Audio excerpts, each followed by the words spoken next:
अभिधान राजेंद्र कोश दादा गुरुदेव की एक विराट साधना। उन्होंने जितने भी प्रभावक कार्य किए उनमें यदि कोई विराट प्रभावक विशिष्ट चिरकाल के लिए लंबे समय के लिए कोई हो तो वो अभिधान राजेंद्र कोश। 14.5 साल जो नित्य 12-15 घंटे स्वाध्याय में देते ही रहे। हमारे पास 100 साल के डिफरेंस में यानी कि 125 साल के डिफरेंस में हमारे पास आ गया। 125 साल हुआ तो हमें मिल गया है। 1000 साल बाद जिसके हाथ में आएगा वो सोचेगा कि वाह, जिसने नजदीक से देखा है, नजदीक के समय में जिनको मिला वो कितने पुण्यशाली हो गए। तो गुरुदेव की 14 साल की विशिष्ट साधनाएं और 14 साल की साधना के बाद निचोड़ रूप में अभिधान राजेंद्र कोश हमारे पास आया, जो ग्रंथ शिरोमणि आज जैन शासन के सारभूत और अन्य दर्शनों को भी इस रास्ते लेके आने वाले। यानी एक श्रुत समुद्र है जिसमें हजारों नदियां जहाँ इकट्ठी हो जाती है वो समुद्र बन जाता है। अन्य मत, अन्य दर्शन, अन्य जो संप्रदायों की परंपरा क्रिया है वो सारी क्रिया लास्ट में जैन दर्शन में कनेक्ट होती है। वही चीजों को गुरु महाराज ने ऑलरेडी एक ब्रिज की तरह कनेक्ट किया है। यहाँ कोई अन्य धर्म वाले हैं, यहाँ जैन दर्शन वाले हैं, दोनों के लिए ब्रिज बन गए कि आप सब ये सारी चीज यहाँ कनेक्ट करें। तो ऑलरेडी अल्फाबेटिक इंसाइक्लोपीडिया के रूप में अभिधान राजेंद्र कोश निर्माण हुआ। अब इतनी मेहनत के बाद उन्होंने एक काम किया तो उनका उद्देश्य क्या होगा। कोई भी आराधक साधक के लिए 2 चीज जरूरी है यदि उनको सफलता पानी है तो। और 2 चीज के बाद सफलता है, 2 चीज होते ही तो सफलता नहीं होती है। एक माइंड और फिजिकल स्ट्रेंथ, दोनों की जगह माइंड स्ट्रेंथ और फिजिकल स्ट्रेंथ। आपकी स्ट्रेंथ जो है, ताकत है, तो कल शरीर की भी नहीं चलेगी, मन की भी नहीं चलेगी। शरीर की ताकत नहीं है, मन की ताकत होगी, क्या करेंगे। मन की ताकत है और शरीर की ताकत वो बढ़ाने के लिए तैयारी कर रहे हैं। दोनों ताकत है, फिर भी तीसरी एक होनी चाहिए, उससे ही वो सफलता तक पहुंचता है। तो दोनों तरफ से देखने जाए तो दादा गुरुदेव रायेश्वरी महाराज ने अपनी शारीरिक क्षमता को ज्यादा से ज्यादा कवर की, डेवलप की, शारीरिक क्षमता को बढ़ाया। मन की क्षमता थी लेकिन उसको भी बार बढ़ाने के लिए लास्ट में राजेंद्र कोश का निर्माण कर दिया। और ये अभिधान राजेंद्र कोश जब हमारे सामने आया तो हमें आनंद ये आया कि ये श्रुत साहित्य, ये परंपरा में जैन दर्शन को, जैन शासन को मिला है तो ये विशिष्ट कक्षा का सबके लिए उपयोगी होगा। यानी कि एक श्रेष्ठ चीज, एक श्रेष्ठ वस्तु वो सबके उपकारी, ये देख के हमें आनंद आया। अब गुरु महाराज ने इतने वर्षों की कठिन तपस्या के बाद यदि जैन शासन को कुछ भी महिमावान दिया हो तो वो है श्रुत ज्ञान की परंपरा। सर्वलोकैक सारम, हाँ, श्रुतमम अखिलम। तो सर्वलोकैक कसारम सम्यक ज्ञान की उन्होंने उपासना की। उस उपासना के बल पर उनका विजन रहा कि हजारों साल तक कैसे साधक यहाँ जुड़ पाए और उन साधनाओं में बल बढ़े। एक व्यक्ति है वो साधक है, वो व्यक्ति को धर्म का पता चला, आराधना क्रिया का पता चला, वो साधना में जुड़ गया। साधक व्यक्ति है, क्रिया कर रहा है वो साधना है, और तीसरा राउंड बन गया, उस क्रिया का बल उसको शरीर से और मन से है, शरीर से और विचारों से है, उस क्रिया का मन अब साध्य से बन गया। साधन, साधक, साधन और साध्य। व्यक्ति के साथ रही हुई धर्म आराधना, आराधना के बाद उसको मिलता हुआ रिजल्ट। वो दोनों तीनों चीज अलग अलग बताई। अब तीनों चीज में एक कैसी चीज है बताए। किडनी का फंक्शन क्या काम करता है, लीवर फंक्शन क्या काम करता है, हार्ट फंक्शन क्या काम करता है, सबके अलग अलग काम है। तो ये मन का फंक्शन क्या काम करता है, मन का फंक्शन काम क्या करता है। बॉर्न होने के नाते, जन्म होने के नाते मन तो था, आईसीयू में तो भी मन है, मृत्यु के करीब आए, कुछ बोल नहीं सकते, देख नहीं सकते तो भी मन है, कोई आदमी अंधा है, अपाहिज है, सुन नहीं सकता तो भी मन है। तो मन के स्तर पर उसका फंक्शन क्या हो सकता है। किडनी का फंक्शन क्या करता है, वो भी वर्किंग में है। हार्ट का फंक्शन वर्किंग में है, हृदय चल रहा है, किडनी में ब्लड पास हो रहा है, लंग से तो ऑक्सीजन अप डाउन हो रहा है। ये सारी फिजिकल स्ट्रेंथ है, वो एक्टिव है। इसी तरह एक मन के फंक्शन लेवल पर कुछ एक्टिव है जिसका नाम है विचार। मन का फंक्शन क्या काम करता है, विचार का काम करता है। और जिसके पास फाइनल टारगेट है, यदि विचारने की क्षमता है तो वो जो चीज विचार नहीं है वो नहीं विचारेगा, विचार के ऊपर ज्यादा विचार करेगा। यानी कि सामान्य चीजों का उसका विचार नहीं रहेगा, विशिष्ट चीजों का विचार रहेगा। विचार तो सबको आते हैं, कौन क्यों नहीं आते, विचार तो सबके आते हैं। सबकी रहन सहन देखो तो विचार के आधारित ही है। किसी के विचार उस तरह ब्लॉक हो गए वो वहां से बाहर नहीं निकल सकता। किसी के विचार हर पल बाहर निकलने की कोशिश करता रहता है। एक पुरुषार्थ ऐसा सेट करता है कि वो भविष्य का निर्माण कर सके, भविष्य को सुरक्षित कर सके, भविष्य में दूसरे अनेक लोग इससे फलीभूत हो सके। अब ये सारे फंक्शन यदि हम टेस्ट कराते हैं, उसकी हम शायद सुरक्षा करते हैं, तो मन के फंक्शन की सुरक्षा यानी कि विचारों की सुरक्षा दादा गुरुदेव राय श्रीमान ने विचारों का भंडार दे दिया। विचार यहाँ पर अभिधान राजेंद्र कोश, उसमें 4.5 लाख श्लोक विचारों का भंडार देते हैं। और वो भंडार देते देते आज हम प्रारंभ करते हैं कि राजेंद्र कोश में 7वें भाग के अंतर्गत संलेहना शब्द है। संलेहना ये प्राकृत शब्द है, उसका संस्कृत है संलेखना। शब्द आया लेखना, लिखना। हाँ, हकीकत में व्युत्पत्ति संस्कृत की लीगली अलग बताइए, लेकिन जनरल समझने के लिए आपके लिए लिखना यानी राइटिंग। हाँ, राइटिंग यानी आप जो लिख रहे हो, वो सोच रहे हो वो लिख रहे हो कि बिना सोचे लिख रहे हो? सोचा हुआ लिख रहे हो। आपको जो लिखना है वो लिखने के लिए आप रुकते भी हो, क्योंकि अच्छी तरह लिखना है, जैसे वैसे नहीं लिखना है। तो जो लिखा जाता है वो पढ़ा जाता है, वो समझा जाता है और वो प्रूफ रहता है। यहाँ कहते हैं ज्ञानी भगवान संलेखना शब्द से, जो संलेखना है वो आपका आध्यात्मिक का आपका पूरा चढ़ान यानी कि आध्यात्मिक का अनुसरण शुरू हो गया। जो आध्यात्मिक धार्मिक आराधना का अनुसरण हो गया है, वो धार्मिक अनुसरण आपने लिखा, यानी कि आपको समझना पड़ा, फिर लिखना पड़ा।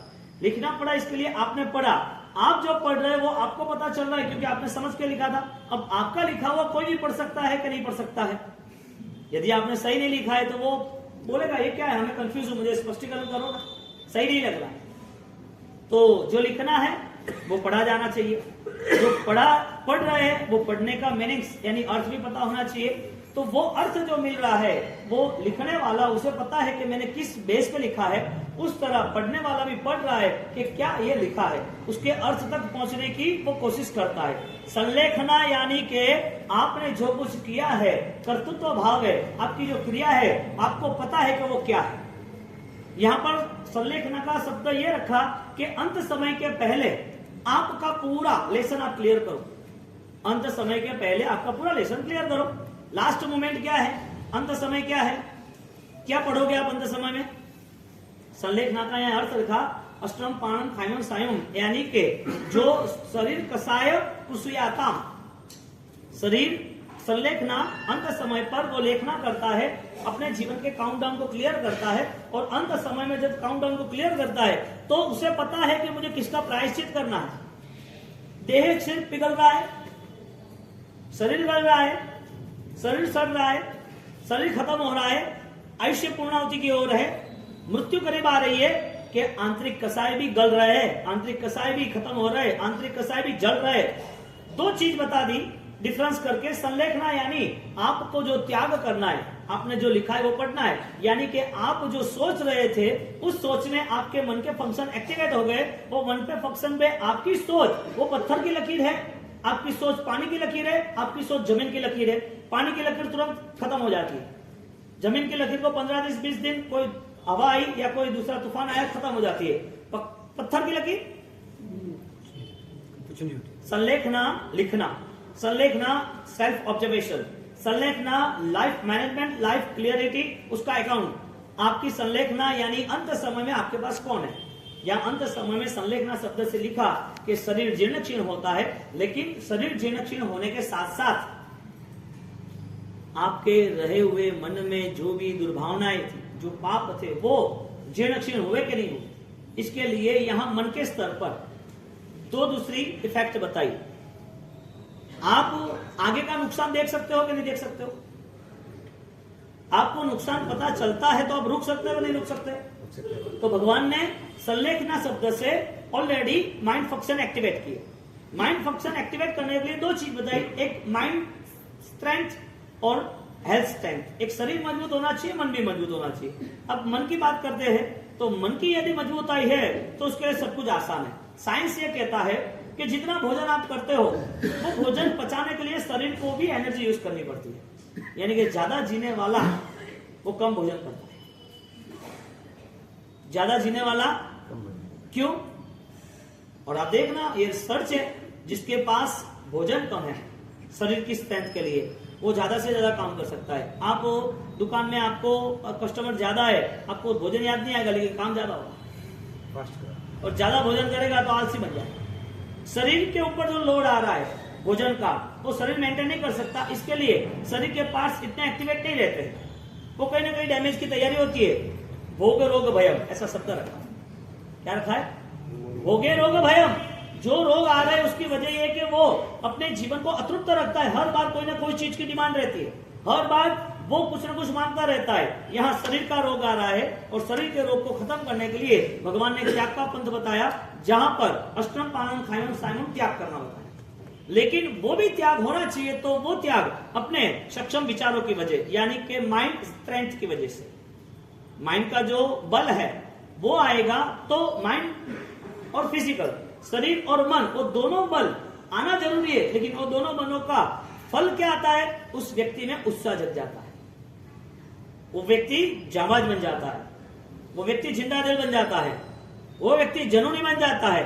वो व्यक्ति का मन यदि क्रांतिकारी है तो वो लीडरशिप लेने के लिए तैयार भी हो जाता है। क्यों? क्योंकि उसके पास एक स्पष्ट बोध हो चुका है कि मृत्यु के समय पर ये सारा जो जीर्ण क्षीण हो रहा है, उससे पहले ये पूरा संसार में जीर्ण क्षीण कर दो, पूरा संसार में जीर्ण क्षीण कर दो।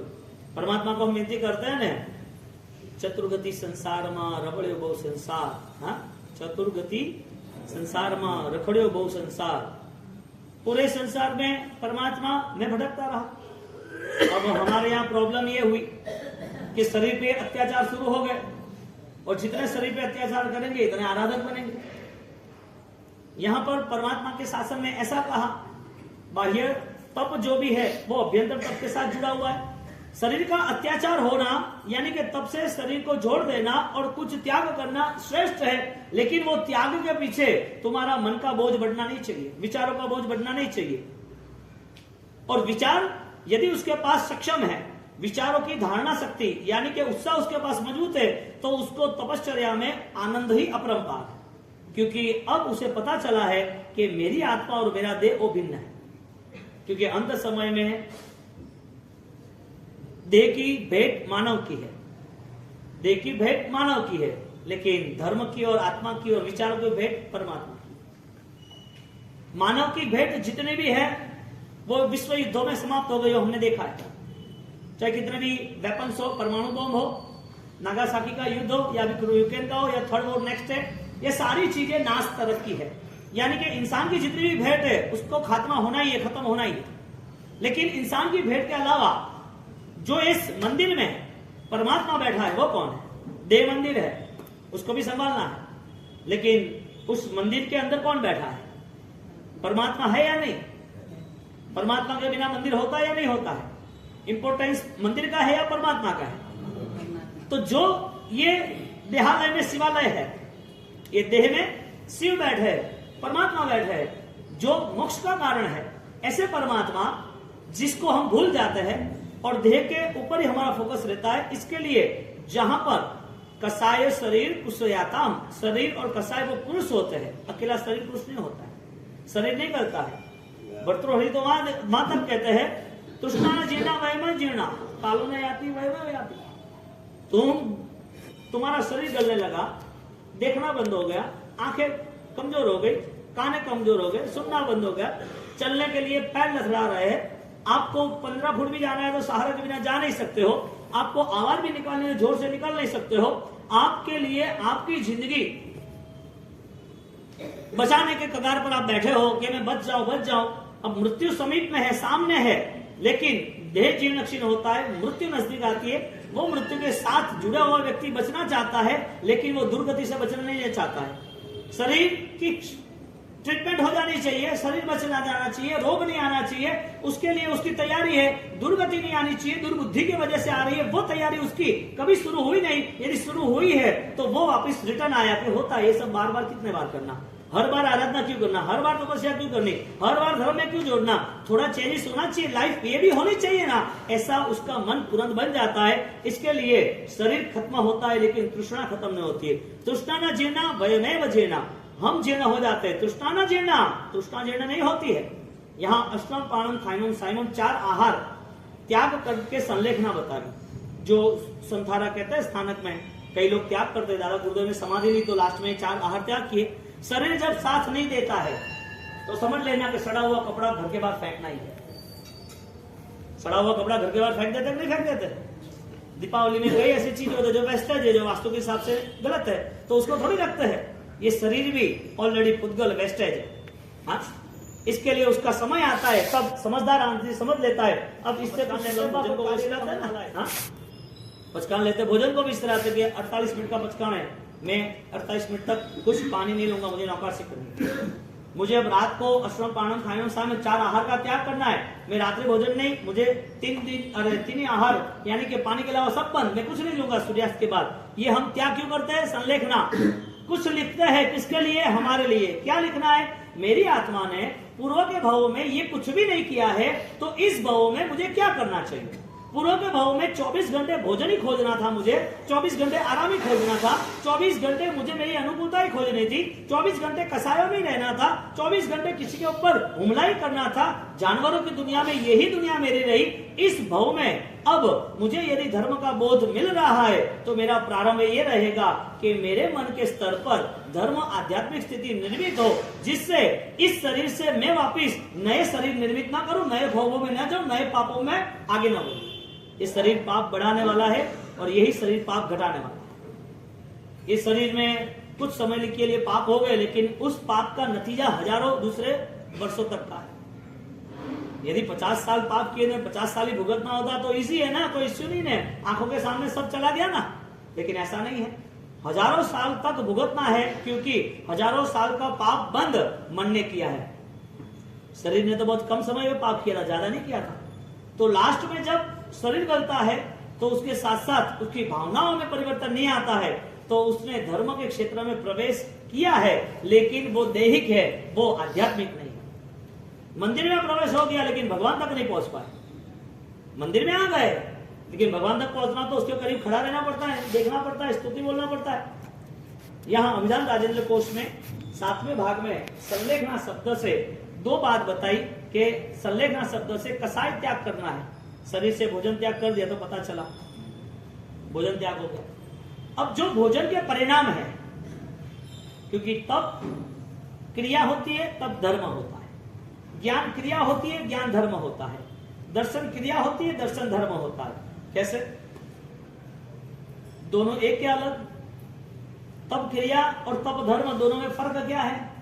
तब क्रिया करते वक्त परिणाम में स्थिरता ना आवे, पवित्रता ना आए, परिणाम हमारे तप के त्याग के है। वो त्याग हमारा बलवान होता है तो कभी भी कहीं भी वो तप इतना सक्षम होता है कि बिना तप के भी त्याग हमारा चमकदार होता है। बिना तप के पहले तप के द्वारा त्याग किया, तब किया, तब सारे भोजन द्रव्य त्याग किए, सुशीलता त्याग की, अनुकूलता त्याग की, समता का ग्रहण किया, परम शांति रही, आनंदित रहे, प्रफुल्लित रहे। ये संलेखना शुरू हो गई। आपने अपना लेटर खुद पे लिखा, मेरा लेटर मुझे मिलना चाहिए, मैंने क्या लिखा है?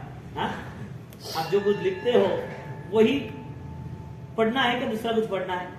25 साल पहले आपने चेक किया कि मैंने क्या लिखा था, आपने अकाउंट चेक किया, या घर के अंदर कोई दूसरे फंक्शन थे, वो फंक्शन आप चेक कर रहे थे, उसके नीचे कोई न्यूज़पेपर की मैटर थी, आपने चेक किया, 25 साल पहले जो लिखा था वो बदल गया कि वही है? 25 साल पहले लिखा वो बदल गया कि वही है? इसका मतलब आपने जो लिखा है वो आपको पढ़ना है कि नहीं पढ़ना है? यानी आपका ही है ना, इसका मतलब आपको ही जवाब देना है ना कि भाई क्या लिखा है। संलेखना यानी अंत समय के बाद, यानी कि पूर्व भाव, आगे के भाव के अंदर आपके सामने सारी चीज आएगी कि भाई आपने क्या किया मुझे बता दो। ये आपकी दुकान है ना, आपका एड्रेस है ना, आपका कार्ड है, हाँ ठीक है, क्या है वहां पर? बस ये सोने चांदी की दुकान है, ये इलेक्ट्रिक की दुकान है, या सब कुछ मिलता है? हाँ मिलता है, मैंने लिखा है सब कुछ मिलता ही है, ठीक है। चलो पूछेंगे कि 18 पाप किए थे, ये आपका ही एड्रेस है ना, आप ही थे ना, वो आपका ही एड्रेस है ना, आपने इसी तरह काम किए थे ना। आपकी सेंस को एक्टिवेट करते हैं, यानी कि शरीर का धर्म पूरा हुआ, अब मन का जो काम था वो शुरू हो रहा है। शरीर यहां समाप्त हो गया, कितने साल? 50, 60, 70 साल हो गया ना, इनफ है ना? 70 साल की औसत आयुष्य के अंदर जब 40 तक आ जाता है, फिर एक रेखा का एक ग्रेप होता है ना, वो कार्डियोग्राम की रेखा होती है ना, है ऐसी भी होती है। ऐसे एक मैप में या कोई ऐसी लकीर खींच देते हैं ऊपर, तो उसका गैप पूरा हो जाता है। लास्ट में पेपर नहीं होता है तो लकीर वहां खत्म होती है। अब वहां से लकीर में कहां जाना, पीछे आना नीचे। 40 के बाद ढलाव शुरू हो जाता है। 40 के बाद ढलाव शुरू हो जाता है। अब 40 के बाद ढलाव शुरू होता है, तब भी उसकी आकांक्षा बढ़ती रहती है, उसको मृत्यु नहीं दिखाई देती। 20 साल में आकांक्षाओं माना जाता है, 15 साल में बहुत इच्छा हो, बहुत धमाल करने की भावना माना जाता है। रिटर्न 40 साल के बाद, यानी के संलेखना वो आपको अंत समय में आपके सामने आएगी, और अंत समय के बाद जो नया भाव आ रहा है उसमें आपको कर्म सत्ताओं को जवाब देना ही है। एक बार एक छोटी सी घटना हुई। एक यमलोक का देव वो फाइनली सबके घर आ रहा था, और सबके घर आते आते वो सबको लेके जा रहा था। यम का देव, मौत का देवता, और सबको लेके जा रहा था। अब उसके जो भी रूल्स है उसमें तो कोई चेंज होने वाला नहीं, क्योंकि मृत्यु है ना। अब सब बैठे थे, अब सबको बोला भाई चलो चलो चलो, क्या बात है। अब एक राजा के वहां मौत आ गई, वो मौत का देवता राजा के वहां आ गया, और राजा को बोला कि राजन अभी आपको मैं लेने आया हूं, मैं थोड़ा दिल्ली आ गया हूं, आधा घंटा है। तो कि नहीं मुझे तो जाना ही नहीं है यहाँ से। ये राजपाट, सोने के सिंहासन, ये बेटे बेटियां, ये सलामियां, ये सम्राट, हाँ सब राजा के मुकुट या सिर पैर पे झुक जाते हैं, मैं क्यों भाई छोड़ू ये सब कुछ, आप मुझे छोड़ दो, मुझे नहीं जाना है। अरे भाई तू कुछ भी हो, कोई भी हो, ये रूल्स है दुनिया का। ये देह मिला है तो उसे विसर्जन करना ही पड़ेगा। आपको दूसरी जगह पर मैं ले जाता हूँ, तो दूसरी जगह पर कोई राजपाट होगा क्या, ऐसा कोई सुख होगा? वो तो तुझे पता, अभी मुझे थोड़ी पता है। तो वहां अकाउंट होगा तब देख लेना। अरे अभी अकाउंट बता दो ना, अभी बताऊंगा तो पागल हो जाएगा, अभी बताऊंगा तो यहीं तू रोने लगेगा, मुझे नहीं छोड़ना है, मैं नहीं छोड़ के जाऊंगा, इससे अच्छा है तू मेरे साथ वहां चल। तो कि मैं अभी ऐसे ही आऊं, ऐसे नहीं आना है, आत्मा को लेके जाना है, बाकी सब कचरा यहाँ रहेगा। तो ये कचरा थोड़ी है, सोना देह परिवार, तो कचरा ही आना क्या है, तू मान नहीं रहा है। बाकी जगत तो जो सन्यासी है, जो साधक है, जो सिद्ध अवस्था में पहुंच गए, वो सब छोड़ के तो पहुंचे। श्रद्धा बहुत ही जल्दी नहीं मिलती है, क्योंकि उसके लिए बड़ा संघर्ष करना पड़ता है, और वो संघर्ष सामान्य व्यक्तियों के लिए नहीं। जो बलवान है, जिसके जीवन में त्याग की ऊंचाई है, जो अपने आप को समझ सकता है, उसके लिए हर परिस्थिति में त्याग श्रेष्ठ बन जाता है।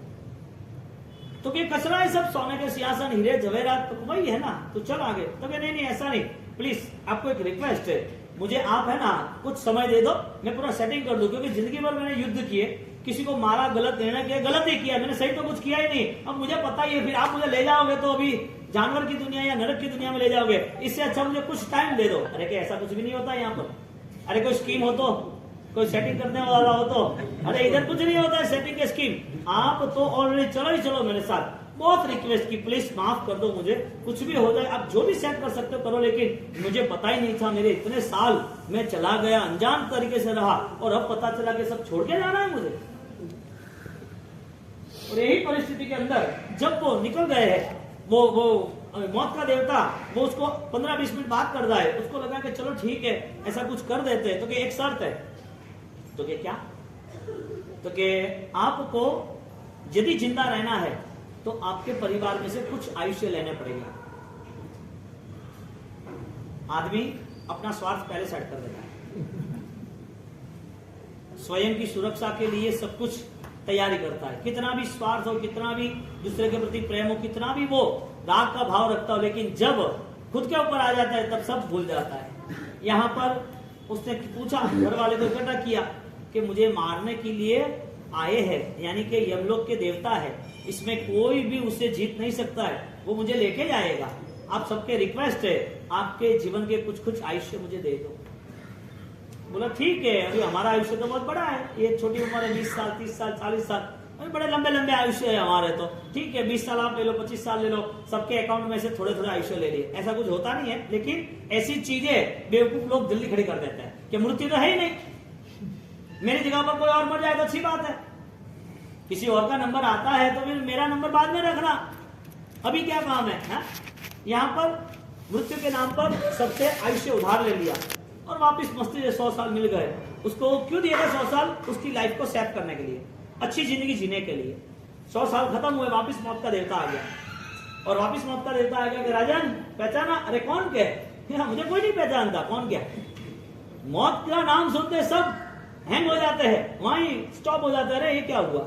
मुझे कोई नहीं पहचानता के मैं तुझे 100 साल नए दिए थे, वो मैं देव हूं मौत का, मैं यमराज हूं, आपको आना ही पड़ेगा, चलो मेरे साथ। अरे रे रे, मुझे तो पता ही नहीं चला, वापस 100 साल चले गए क्या?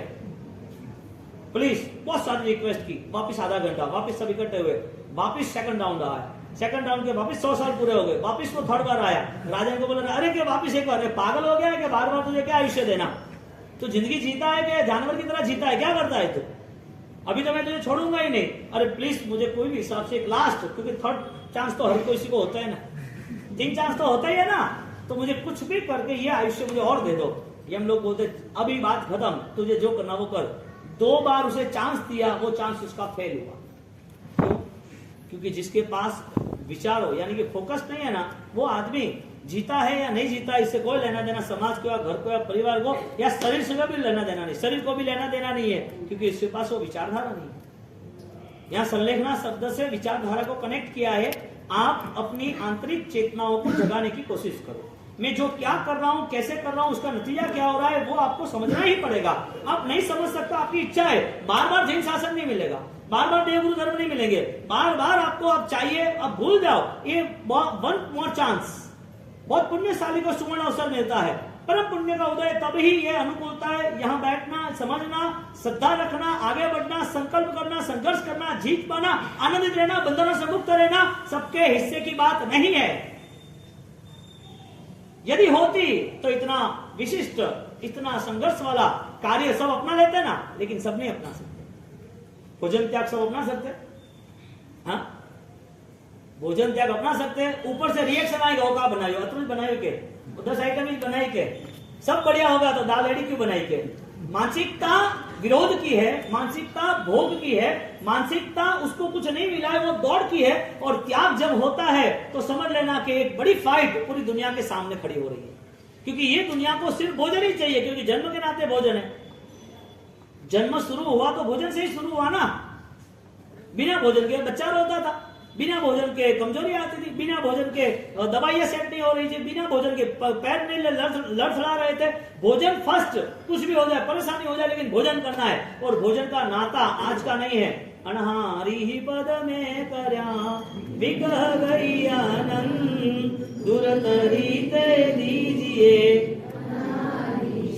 कोई चीज रखती परमात्मा के सामने, फ्रूट, मिठाई, कोई भी चीज, सोना गहना, कोई भी फूल, कुछ भी रख दिया तो भगवान से एक ही विनती थी, आप जो अनाहारी पद पर बैठे हो वो आहार का त्याग कराने का बल मुझे दो। इसके लिए अष्टप्रकारी पूजा मस्ट थी, फर्स्ट थी, रोज थी, स्वद्रव्य से थी। हमें त्याग करना ही है। आपका त्याग जितना बलवान होगा उतनी कृपा भी आपके ऊपर बलवान होगी।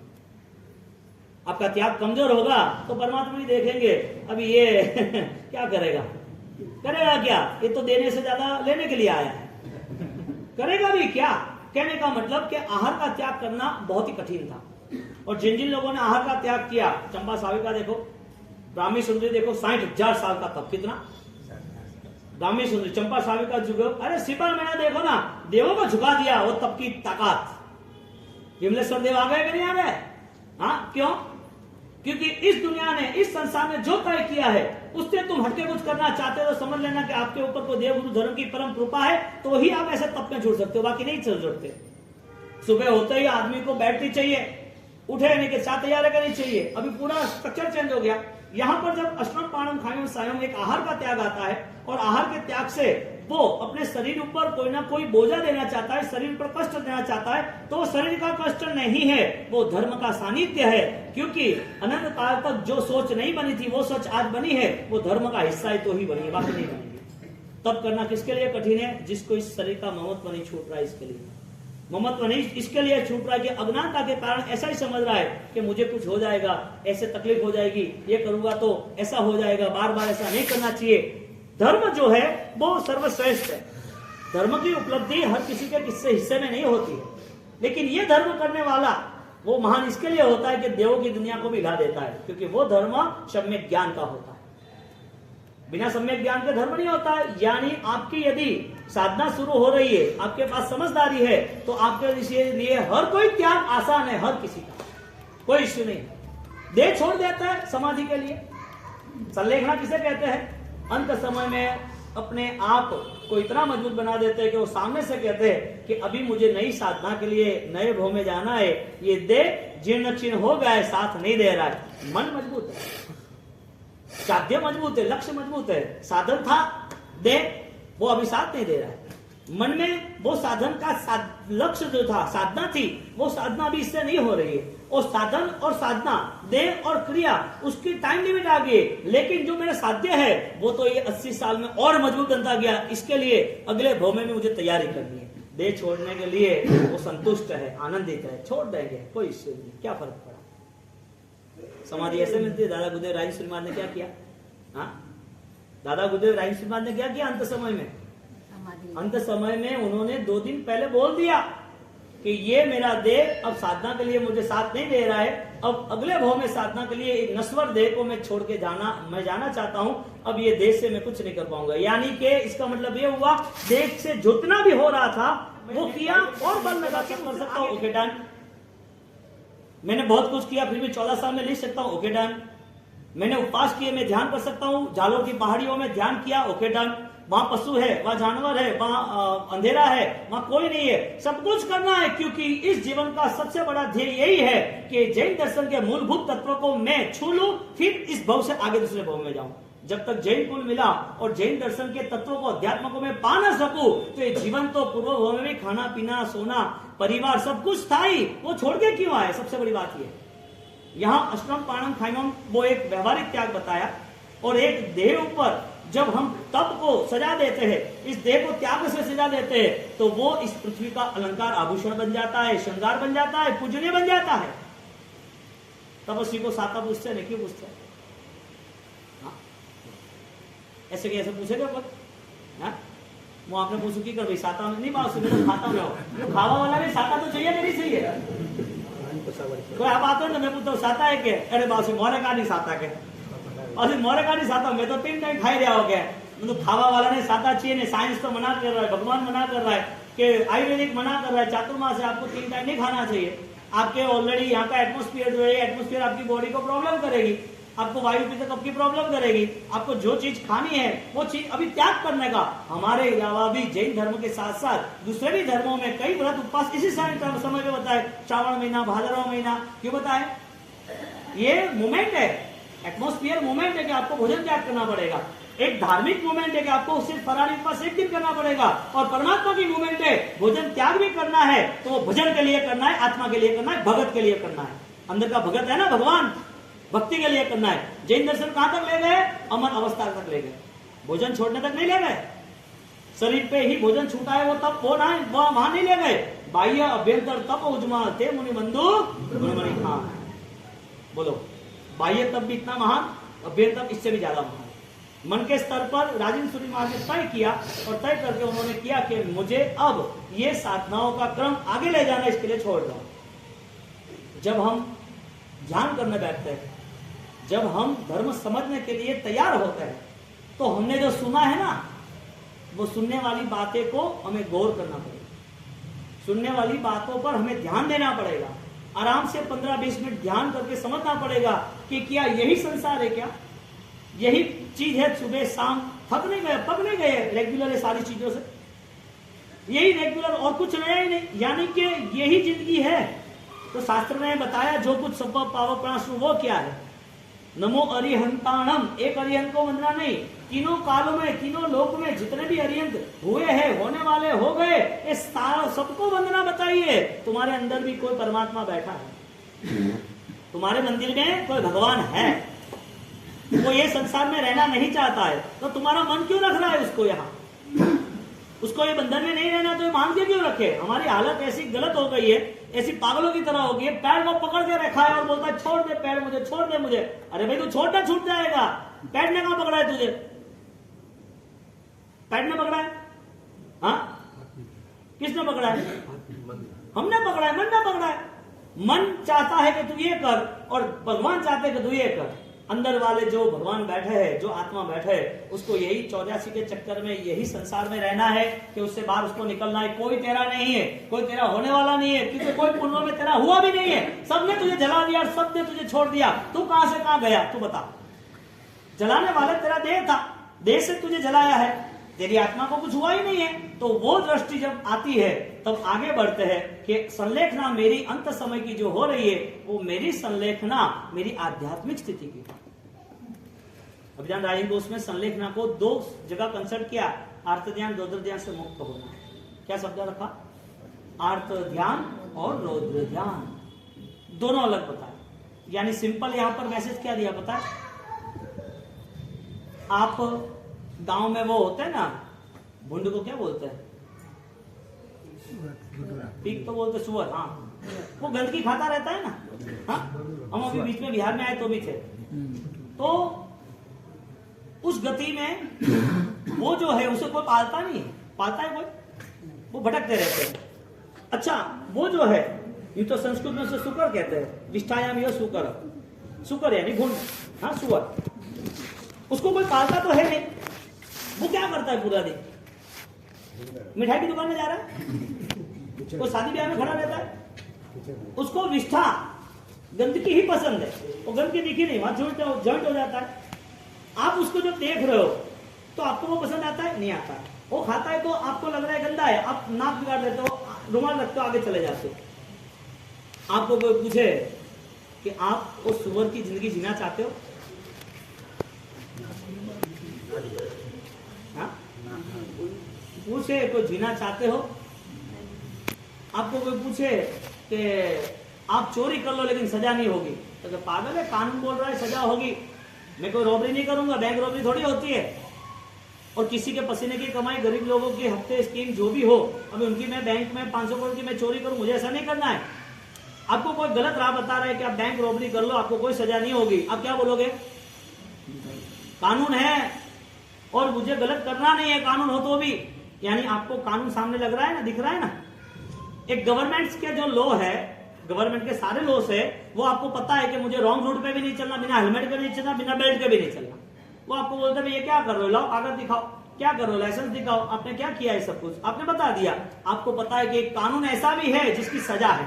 ज्ञानी ऐसा कह रहा है कि एक कर्म का कायदा है, जैसे वो गवर्नमेंट का कायदा है, ऐसे कर्म का कायदा है। आप सुअर बनना नहीं चाहते, लेकिन आप उसी जगह पर जाना चाहते हो, तो रात्रि भोजन, जमीन कंद खाना पीना, अभक्ष्य खाना पीना, जो भी हिंसा प्रधान जीवन शैली है, उसको फाइनली उसने दुख दिया है, उसी दुख की जगह पर उसे जाना है, वही दुख की जगह पर जाना है। अब आप मना कर रहे हो कि नहीं मुझे ये नहीं करना है। आप प्लान बना रहे हो कि बच्ची 15-17 साल की हो गई, 18 साल की हो गई, अब आपको पता ही है कि शादी करनी, आप सोचते कि नहीं सोचते? बच्चा 18-20 साल का हो गया, आप सोचते कि नहीं सोचते दुकान करने के नहीं? यदि आपका 2-5 साल का आपका कोई ना कोई प्लान होता है, तो अगले भाव का कोई प्लान है कि नहीं है?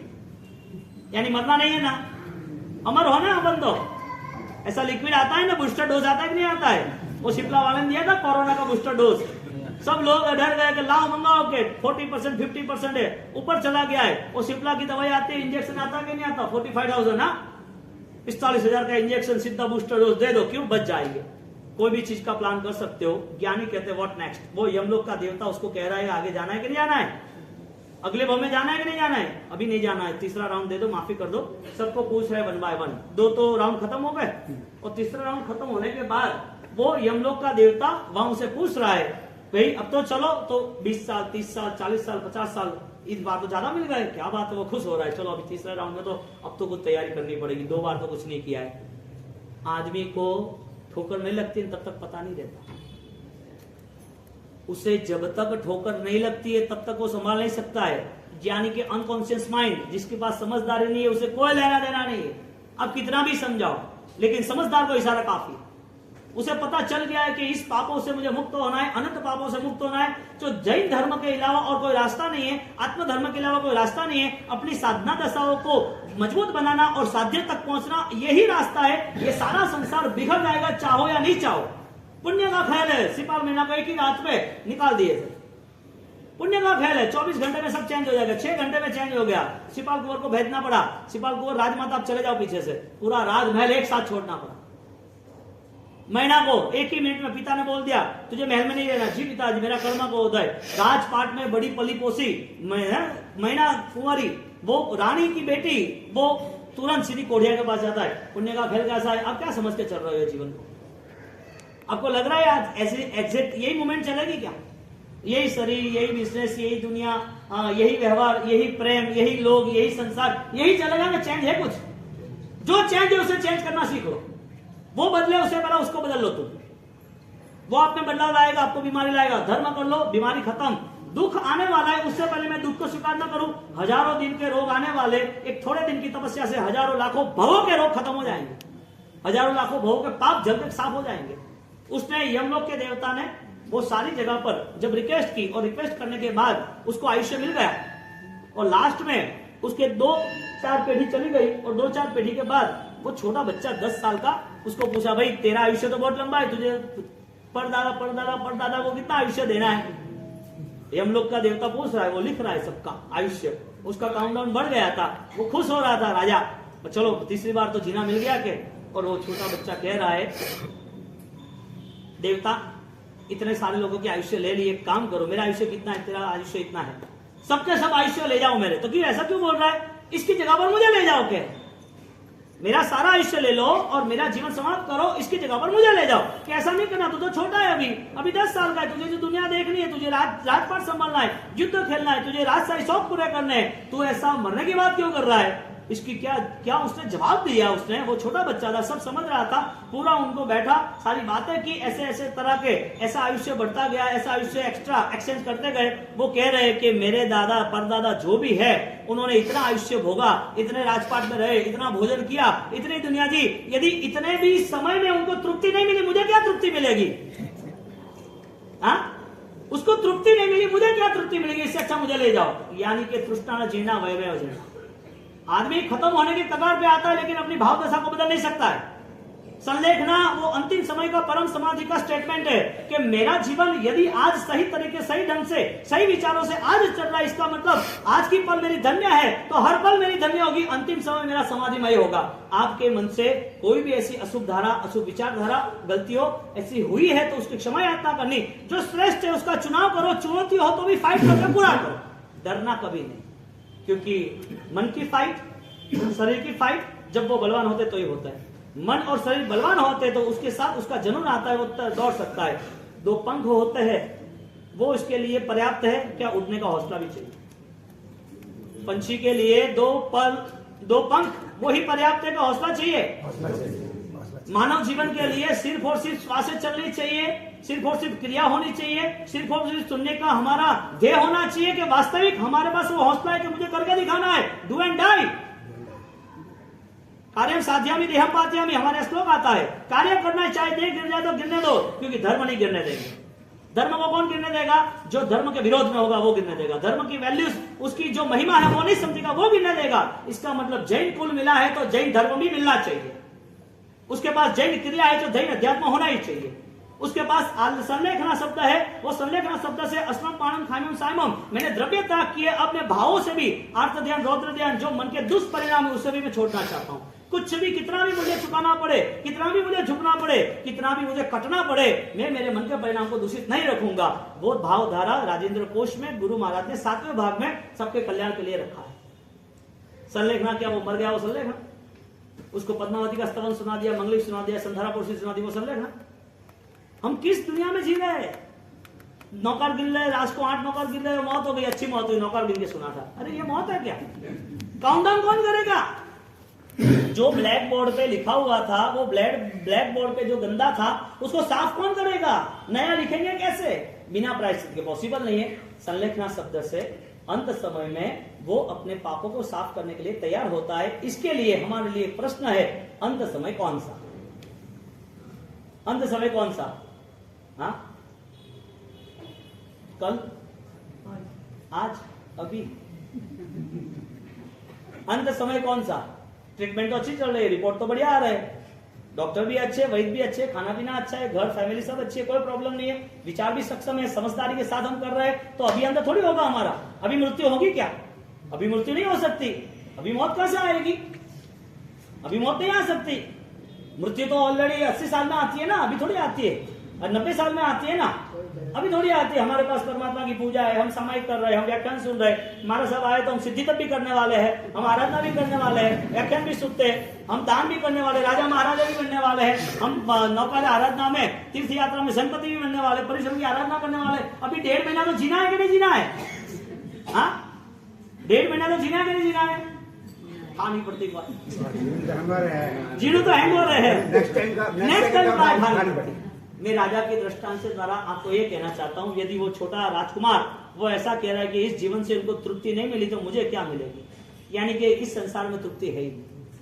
आपकी सोच यदि ये बनती है कि मैं कुछ ग्रहण कर लूं, मैं ये ले लूं, चिंताओं के सहारे आप पूरा करना चाहते हो, ये कभी भी होता ही नहीं है। तृष्णा न जीना वैमेव जीर्णा, हम खत्म हो जाएंगे, संसार कभी खत्म नहीं होता, हमारी समाप्ति निश्चित है। ये संलेखना पद, ये संलेखना पद की उपासना 2 मिनट में आप जायरात क्लियर करो, फिर हम 12 भावना शुरू करते हैं। आपकी जायरात रोमान जो भी हो, मेरी इच्छा ये है जो आप तैयार हो जाओ तो सुबह 9 बजे स्टार्ट कर देना।